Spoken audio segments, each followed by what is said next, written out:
Hello, my name is Amy. I'm a volunteer with the League of Women Voters. We're here for the Video Voters Guide, and we're going to be asking candidate Richard Devlin some questions. He is a candidate with the Secretary of State office in the upcoming Oregon primary. So, you ready to get started? Yes. All right. So, the first question is definitely a softball. We just want some basic information about your background and what led you to run for this office. Well, I grew up in Oregon, and I started out serving on local committees in my early 30s, and I was elected to the local city council and then the Metro Council, and then was asked to run for the legislature a fairly long time ago. And I've served in the legislature now 20 years. I'm in my fourth term in the Senate, and I served 3 terms in the House.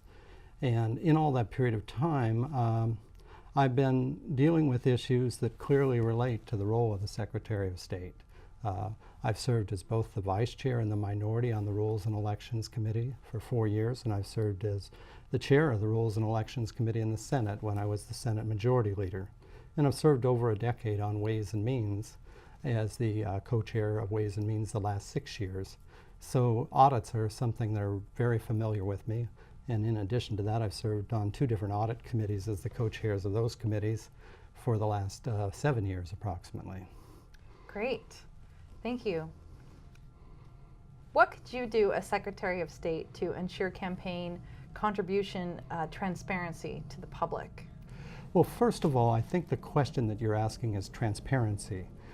The obvious things that people will react to when they hear that question is they will talk about limits on campaign expenditures. So let me do that one really quickly. First of all, like I think all of my colleagues on the Democratic side, I think one of the worst decisions that the U.S. Supreme Court ever made was the Citizens United decision. And hopefully someday Congress will refer a constitutional amendment to change that, because clearly corporations are not people. But most people don't recognize that Oregon actually has no limitations on its contributions and expenditures. It hasn't had any for decades.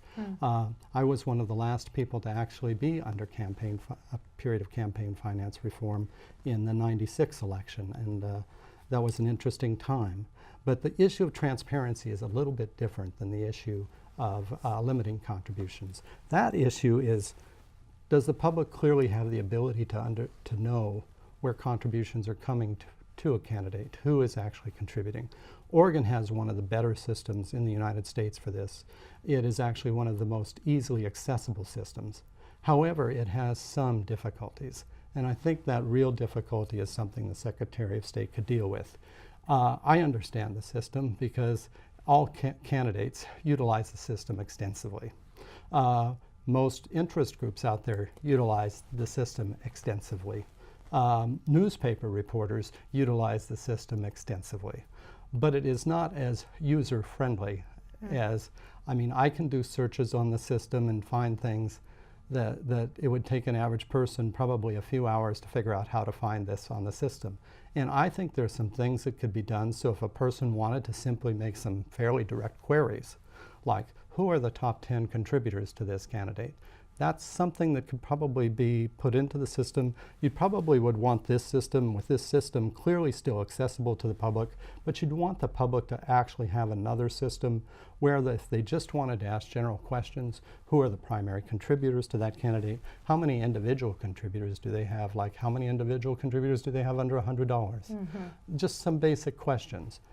If you want to spend hours and hours on the system understanding everything about it, I think it's good.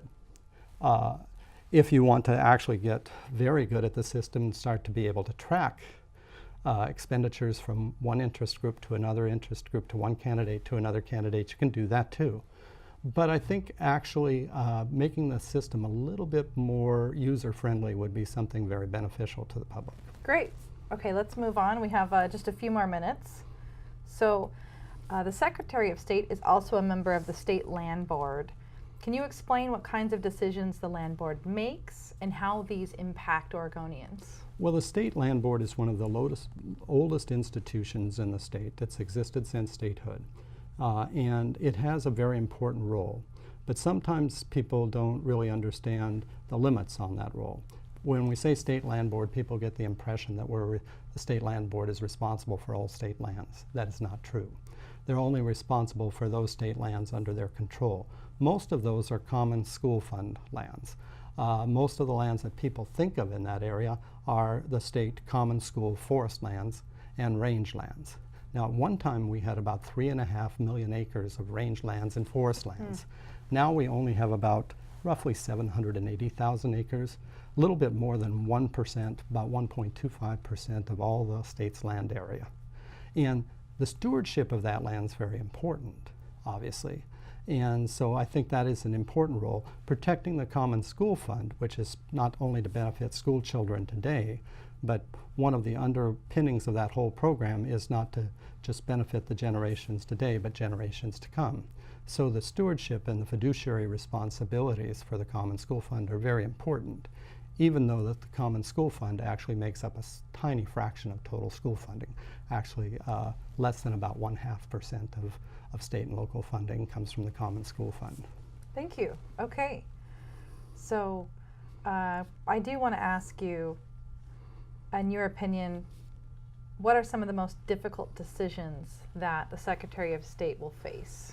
Well, one of the decisions I think the Secretary of State will face, and myself in particular, is one of the reasons I'm running for this office in particular is because of my background in Ways and Means and my understanding of the audit process and my belief that there are some things in state government that could be more efficient.